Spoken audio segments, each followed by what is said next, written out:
welcome to Culture on I-24 News. I'm Oded Grober. Thank you for joining me. Today on our show, we'll hear about a unique stage show combining puppets and video. A historic site in Syria is undergoing reconstruction. And we'll listen to contemporary Cuban music.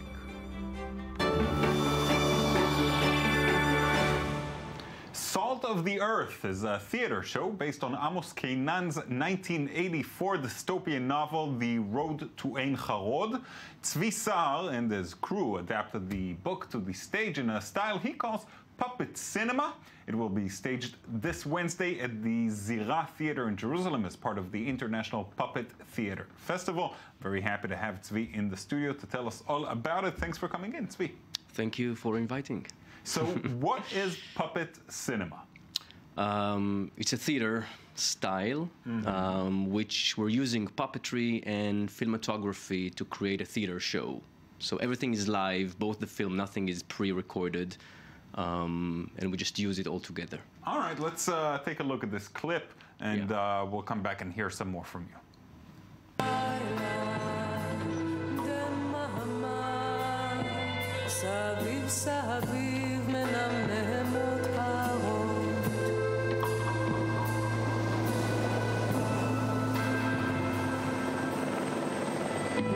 והנה אני, גם בורח וגם יוצא מן המים, נמלט מארצי אליה.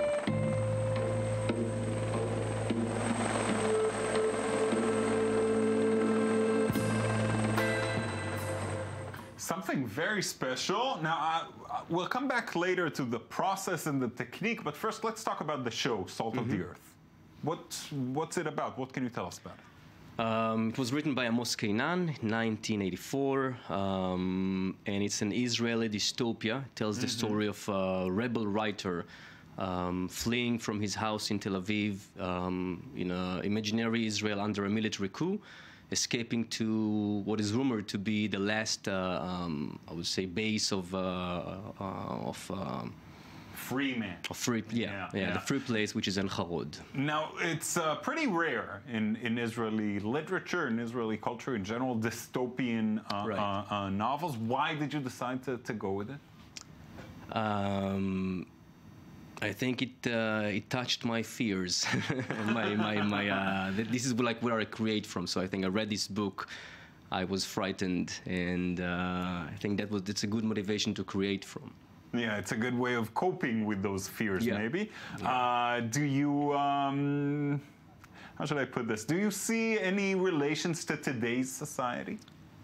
I think the fear of something, might happen. I don't think that, a military coup is possible in Israel, putting that on the table. But I don't think, but I think the fear of war, the fear of being, chased.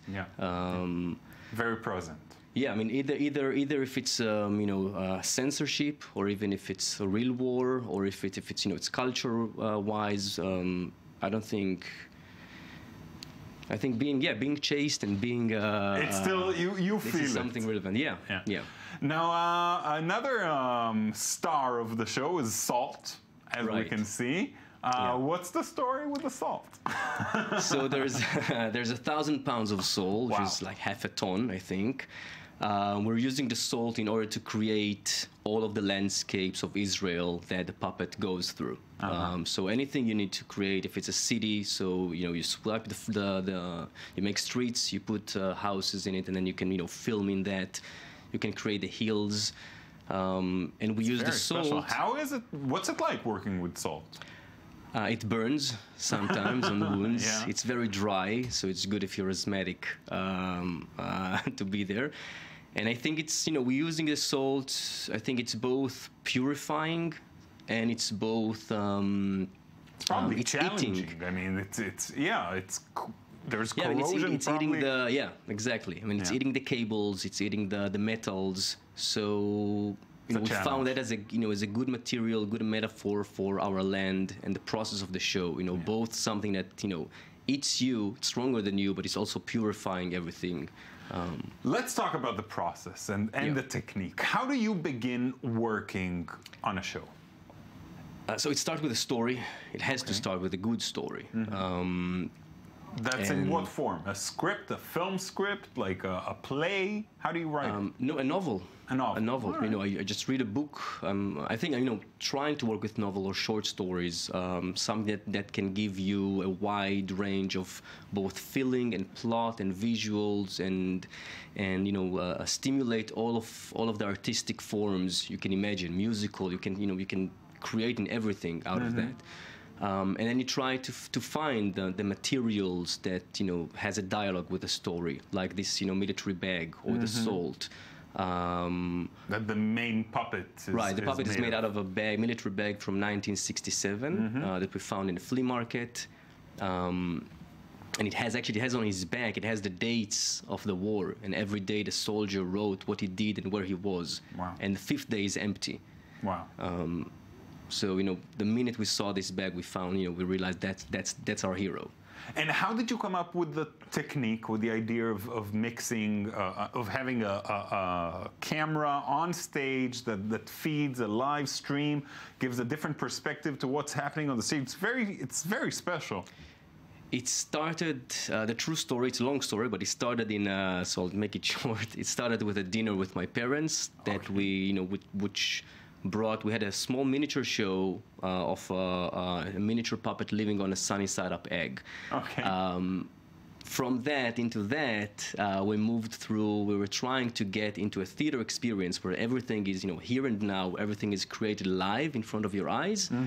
And trying to find the best way to tell the story. If we need a screen, or if we need a puppet, or if we need a live actor, so what would be the best method to tell the story? What would make it more, you know, the most effective?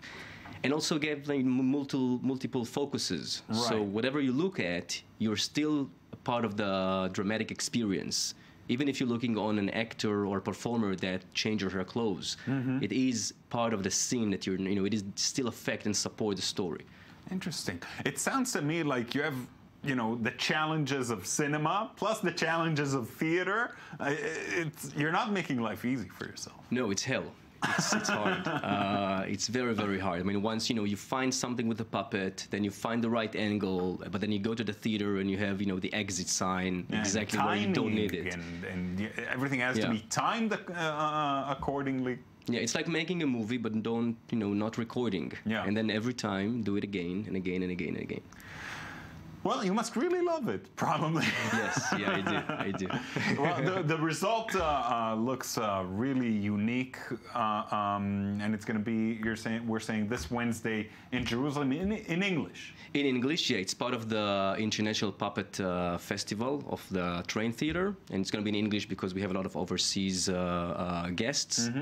A great opportunity, Salt of the Earth. Tzvi, thanks so much and best of luck. Thank you.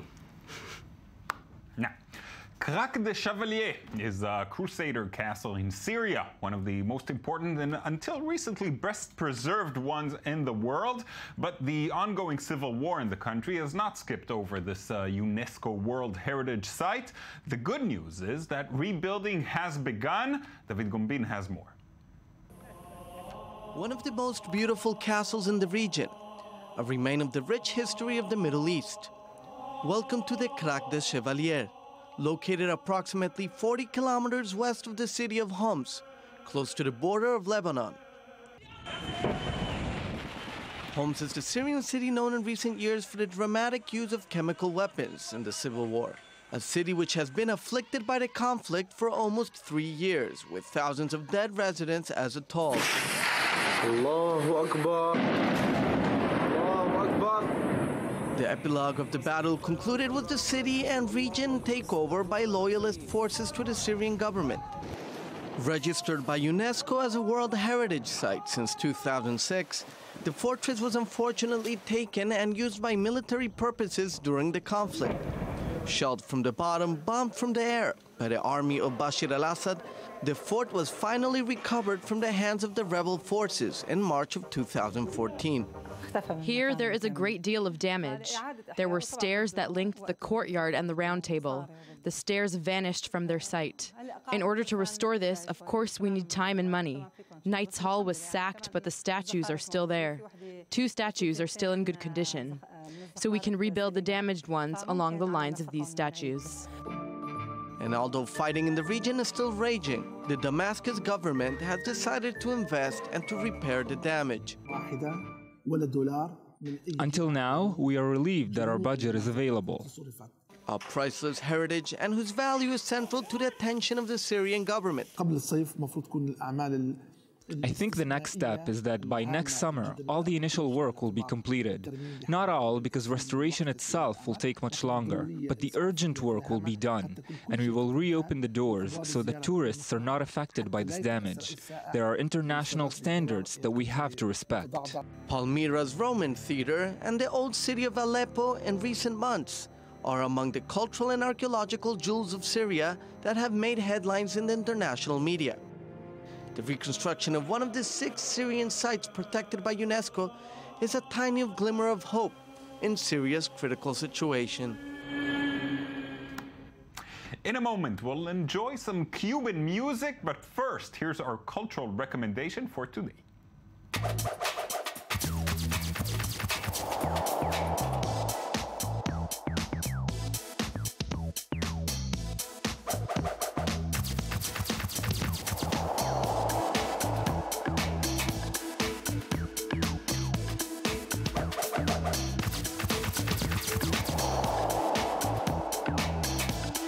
Joan Mitchell, a leading figure of abstract painting in the second half of the 20th century, belonged to the second generation of the abstract expressionist movement. Her reputation as a talented painter began in the 1950s in the School of New York. Soon after, she moved to France, where she chose Paris as her base. Then she moved to Bethel, to the home of Claude Monet. Now the Kunsthaus in Austria offers a retrospective of the artist, not only composed of significant works of his career, by also biographically documenting her life in a rare approach, the perfect display for an exceptional artist in the sense of composition and chromatics.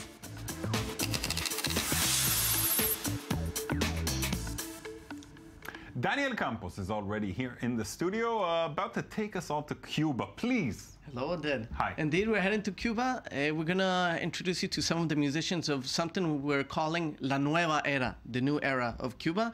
You know, modernity, the future. Let's start out by introducing you to the Ive twin sisters. The Diaz sisters. Ive is the word in Yoruba, ancient Nigerian language, which the slaves in Cuba used to speak, obviously from where they came from. Right, what does it mean?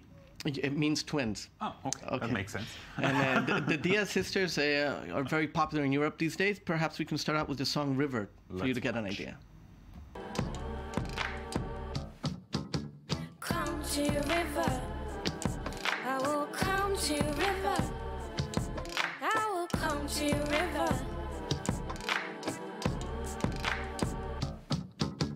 Come to your river. Wash my soul. I will come to your river. Wash my soul. I will come to your river. Wash my soul again. So singing in English, already looking to the West.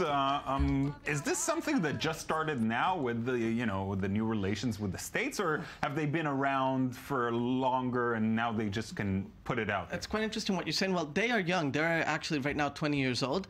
And like you said, singing in English, but there's a lot of Afro-Cuban elements in the music. Also, some of their songs are, like I said, in the Yoruba language, mixing it with English.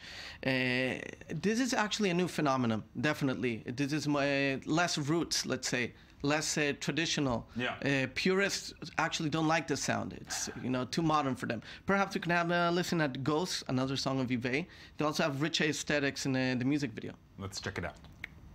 And kiss the black core of my heart, making words, making sounds, making songs. Now you can feel my heart spinning. You turn my whole life around. I want to write to you, beginning. Beautiful, beautiful stuff. What else do you have for us? Well, we have Daime Arosena, a singer who she's 22 years old, and she's also, people are talking about greatly. Let's have a listen with her collaboration with Rumskaya. All right. I'm gonna leave. Whoa, I'm